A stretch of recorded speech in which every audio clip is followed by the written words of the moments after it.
A grande questão é que o cenário que nós temos inclui, inclusive, uma pressão dos Estados Unidos. Alexandre de Moraes, que é um dos maiores abusadores de poder, foi sancionado pela Lei Magnitsky, está ao lado agora na lista, ali, ele está ao lado de tiranos, de ditadores, o que já pega super mal para o nosso país e para a própria instituição.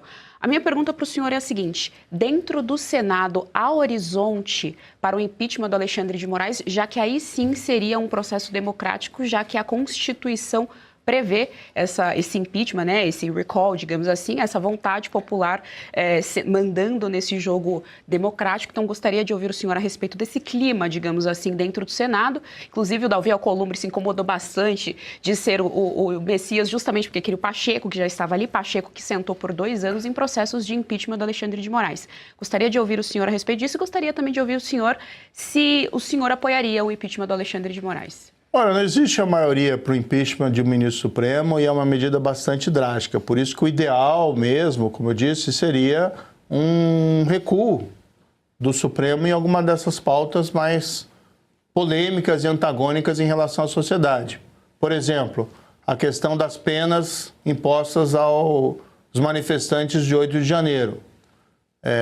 Existe muito questionamento se aquilo foi um golpe mesmo. Muita gente não só da oposição, mas até gente que foi sempre aliado do Lula. Nelson Jobim, por exemplo, entende que não é golpe. O senhor acha que foi um golpe ou não? O 8 de janeiro, não. Não existe uma evidência que conecte aquelas discussões que estavam ocorrendo em dezembro com os atos de 8 de janeiro. A meu ver, ele foi uma multidão que extravasou, não poderia ter feito o que fez, não pode quebrar, destruir patrimônio, invadir prédio público. Isso é o que a gente via muito dos movimentos de esquerda. Vemos até hoje MST invadindo terras, a gente não concorda com isso. Mas não que aquilo fosse um movimento concertado e coordenado por um artífice maior.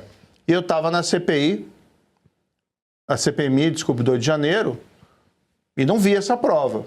E também nesses processos todos que discutiram no Supremo, não vi esse elemento de ligação que concatenasse as duas coisas. Então, a meu ver, foi uma multidão que errou, mas extravasou. E aí o apenamento é excessivo. Mesmo se fosse um golpe, vamos dizer que aquelas pessoas seriam, no máximo, massa de manobra. E eu não consigo ver razoabilidade em você botar 14 anos de prisão numa mulher como aquela Débora que pintou de batom uma estátua.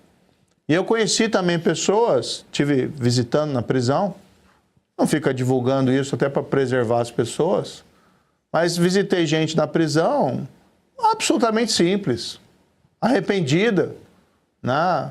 Mas pessoas que estavam há mais de 2 anos presas preventivamente e condenadas a 16, 18 anos, lavrador, dona de casa.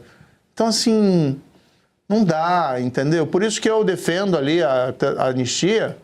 Agora, se não tiver condições políticas de ter anistia, que seja redução de pena. Tirar essas pessoas da cadeia. Né? Não tem como justificar 14 anos de prisão por uma pessoa que passou batom numa estátua. Então, sabe, o próprio Supremo poderia rever essas penas, para começo de conversa. Porque tem espaço para rever as penas, já que tem discussão jurídica sobre a forma de aplicar, ou eventualmente entender que não houve o golpe em relação a essas pessoas do 8 de janeiro.